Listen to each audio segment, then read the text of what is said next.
Ixi, quando fala de não conformidade na empresa que eu trabalho é comprar briga, é arrumar inimizade. Pois é, infelizmente é um entendimento errôneo que as pessoas têm em relação à não conformidade. Note que na norma ela está na seção de melhoria. É sobre isso que nós vamos falar na aula de hoje, dentro da nossa jornada sobre a nossa ISO 9001, que está chegando já ao seu finalmente. Então, para entender de fato qual é o objetivo da não conformidade, como eu trato ela, como eu trato a ação corretiva e como obter o melhor resultado possível tratando bem as não conformidades, vem comigo para a aula de hoje.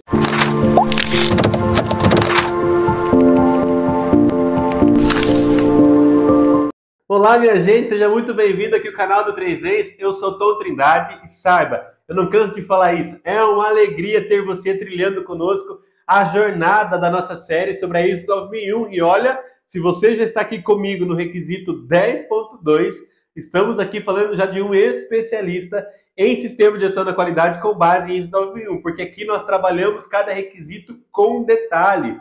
Todos, absolutamente todos os requisitos da norma estão disponíveis aqui para você. Basta você procurar na playlist pelo número do requisito ou pelo nome do requisito que você vai encontrá-lo. Por isso é muito importante, se você ainda não é inscrito no canal, se inscreva, ative o sininho de notificação, porque as novidades do nosso canal não param e toda semana tem novo conteúdo disponível para você. E vamos para cima então no requisito 10.2, que trata de não conformidades e ação corretiva. Vamos entender então o que a norma espera de nós e por que não conformidade está no requisito de melhorias, na seção de melhorias da norma. Olha o que diz o requisito 10.2.1. Ao ocorrer uma não conformidade, incluindo as provenientes de reclamações, a organização deve reagir à não conformidade e como aplicável.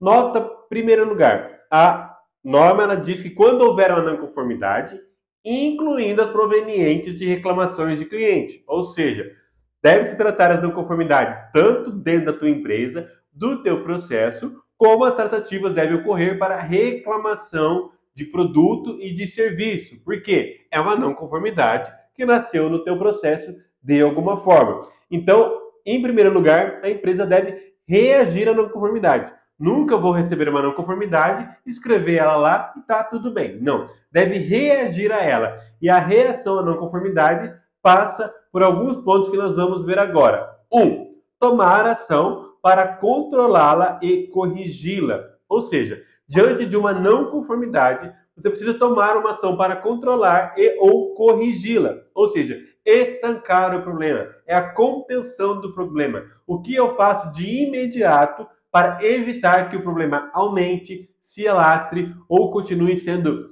oferecido, distribuído para os meus clientes. Ações normais. Segregar lote, fazer a rastreabilidade, entender onde eu tenho o meu produto, comunicar clientes, fazer o retrabalho se necessário, produzir peças novas. Tudo isso é reação, tudo isso é contenção do meu problema. Para quê? Para impedir que o problema se alastre e continue aumentando.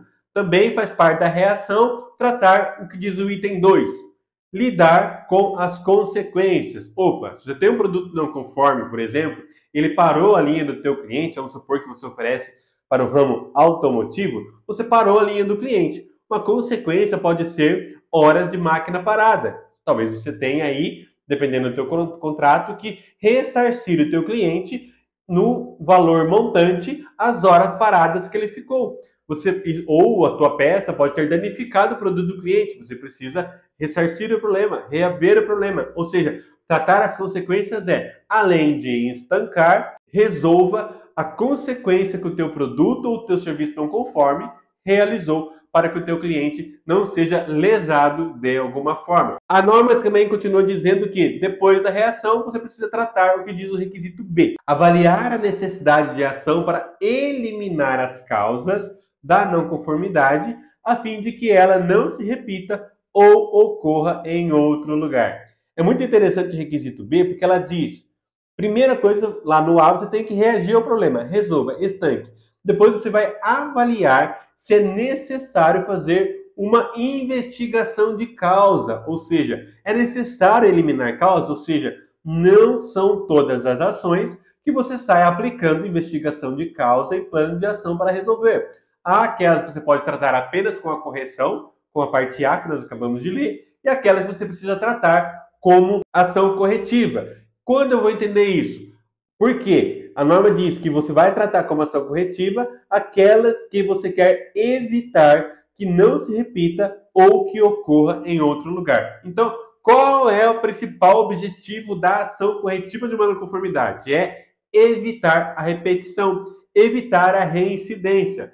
Às vezes você encontrou um problema que foi pontual por algo que realmente foi fora da curva e não tem a ver com o teu processo. Você não precisa, talvez, de uma ação corretiva para isso. Claro, você precisa avaliar impacto, analisar o teu processo e entender quais foram as situações que levaram para esse problema. Mas pode ser uma situação muito pontual, não precisa investigar, por exemplo. Agora, caso ela se repita, você entra daí numa questão obrigatória de aplicar uma ação corretiva, porque ela é para evitar repetição e reincidência do seu processo.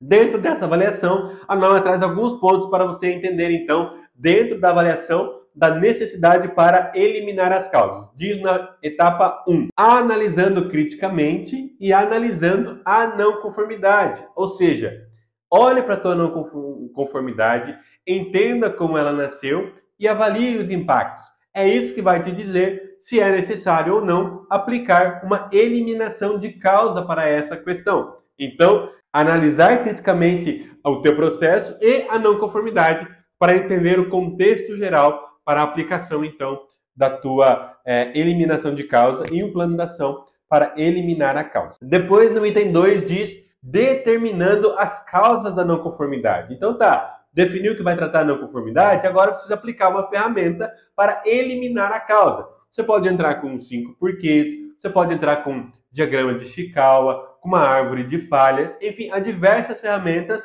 nas quais também já estão disponíveis aqui para você no canal. Basta procurá-la, basta acessar aqui o nosso canal pelo nome da ferramenta que você vai encontrar essas ferramentas de apoio. Ou seja, agora que você vai tratar a não conformidade, entenda como ela nasceu na causa raiz. E isso sempre deve ser feito com uma equipe multidisciplinar, como já falamos em aulas anteriores e em explicação de ferramentas anteriores. Na parte 3 diz o seguinte, determinando se as não conformidades similares existem ou se poderiam potencialmente ocorrer. Ou seja, você analisou o problema, agora é hora de ver a extensão dessa causa da não conformidade. Essa mesma causa ou uma similaridade dessa causa pode ocorrer em outros produtos? Então você não vai esperar acontecer o problema. Por isso que esse requisito está tratado em melhoria. Você vai agir antes de acontecer. Você vai agir de forma preventiva e aplicar a ação para este produto, para esse serviço, também para outros produtos e outros serviços. É você fazer uma extensão inteligente da atuação para evitar problemas futuros. Isso é o que poucos fazem. Isso é o que poucos se preocupam, porque muitas vezes gera custo, porque muitas vezes tem que estender o problema e atualizar outros procedimentos. Mas é muito mais inteligente do que esperar a não conformidade acontecer, sabendo que você poderia ter evitado ela. E depois que você passa por essa etapa de avaliação, de análise crítica, você entra então no requisito C, que vai falar então que é necessário implementar qualquer ação necessária. Ou seja, para a tua causa raiz, você precisa ter um plano de ação para eliminar a causa raiz, para de fato tirar ela do teu circuito, para que ela não volte a acontecer e você tenha que novamente ter que parar todo o teu processo, resolver problemas do cliente que muitas vezes pode envolver altíssimos custos e agora você pode então, através de ações planejadas, bem executadas, resolver e eliminar isso do teu processo. O requisito D diz o seguinte, deve analisar criticamente a eficácia de qualquer ação corretiva tomada. Além de aplicar a ação para eliminar a causa, você precisa verificar se aquilo que aplicou de fato forneceu o resultado esperado. Ou seja, o problema não tornou a acontecer de fato por aquela causa raiz, pode até ser que ele aconteça novamente por outra causa raiz que você não previu. Por isso é muito importante selecionar bem a ferramenta de análise crítica da causa raiz. Porém, aqui é importante então entender se a tua ação surgiu o efeito esperado. É a hora de ver a eficácia, e a eficácia se vê baseado em dados dos próximos lotes produzidos, dos próximos serviços entregues, se aquele problema não ocorreu novamente. Depois precisa, no requisito E, fazer o seguinte: atualizar riscos e oportunidades determinados durante o planejamento, se necessário. Se a tua ação já estava envolvida dentro do risco, é entender se ela estava dentro do planejado e se as ações foram suficientes. Agora, se não estava, você precisa incluir dentro do teu levantamento de risco, da abordagem de riscos, para que isso faça parte das tuas lições aprendidas, do seu dia a dia, para aprender com os erros e não ser penalizado por eles. Essa é a grande diferença. Por isso que a norma diz, se necessário, você atualiza os teus riscos e oportunidades. E entende até mesmo se a tua ação, a tua tratativa, não traz para você uma nova oportunidade de ganho aí nos teus processos. Requisito F diz o seguinte: realizar mudança no sistema de gestão da qualidade, se necessário. Talvez a ação que você está planejando para eliminar a causa raiz implique numa mudança de um procedimento, numa mudança de equipamento, e isso envolve sistema de gestão da qualidade. Também, talvez, aplicar um novo treinamento, uma atualização de algo, enfim. É importante entender qual é o contexto de impacto da mudança no seu sistema de gestão da qualidade para que isso seja controlado adequadamente.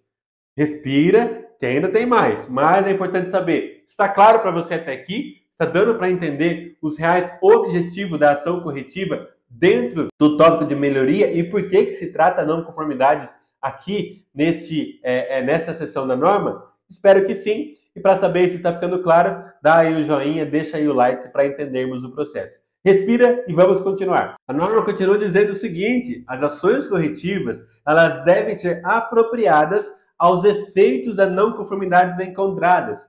Nossa, mas o que a norma está querendo dizer aqui?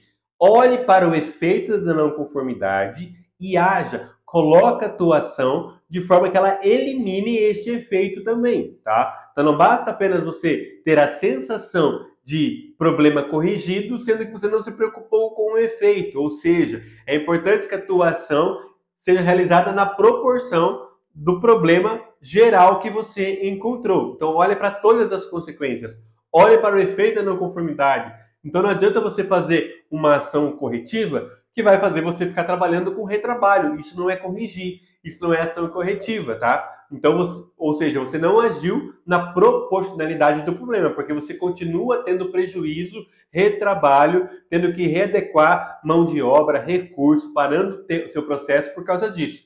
Então, a norma se preocupa com a integralidade da ação que você vai aplicar e a extensão dela de forma razoável ao seu risco e ao problema e consequência que ela causou. E para finalizar esse requisito, o item 10.2.2 diz o seguinte: a organização deve reter informação documentada como evidência, ou seja, registre as suas ações, coloque ali de forma adequada o registro do planejamento, as datas, o atendimento das datas, as ações realizadas, as evidências, porque olha o que diz a norma: registre as questões da natureza das não conformidades e quaisquer ações subsequentes tomadas, ou seja, onde nasceu a tua não conformidade, como ela ocorreu, ou seja, uma boa descrição da não conformidade, uma boa narrativa ali do problema para que ele fique claro e também todas as ações implementadas. Assim como diz no B, também dos resultados de qualquer ação corretiva, ou seja, a aplicação da ação corretiva, como ela foi aplicada, o prazo que foi aplicada e o resultado que é a eficácia da tua ação corretiva. Ufa, quanta coisa envolvida num requisito muito importante e que, de fato, é o que vai trazer melhorias aí ao teu processo. E seja inteligente, não haja apenas de forma reativa, esperando principalmente acontecer os problemas que já estão aí na tua base de dados de riscos do processo. Se já levantou, haja conforme o teu planejamento, haja conforme as ferramentas adequadas para eliminar o risco. Não fique trabalhando com reações, não fique trabalhando com problemas que você sabe que vai acontecer. Isso não é inteligente, isso é trazer prejuízo ao teu processo. Enfim, nós estamos finalizando a última parte da norma, falta ainda um requisito que nós vamos ver, que é o requisito 10.3, que trata então de melhoria contínua. Vamos entender o que ele pede para nós na nossa próxima aula a qual eu espero te ver para aí fecharmos todo o nosso circuito da nossa jornada sobre a ISO 9001. Espero te ver na próxima aula. Até breve.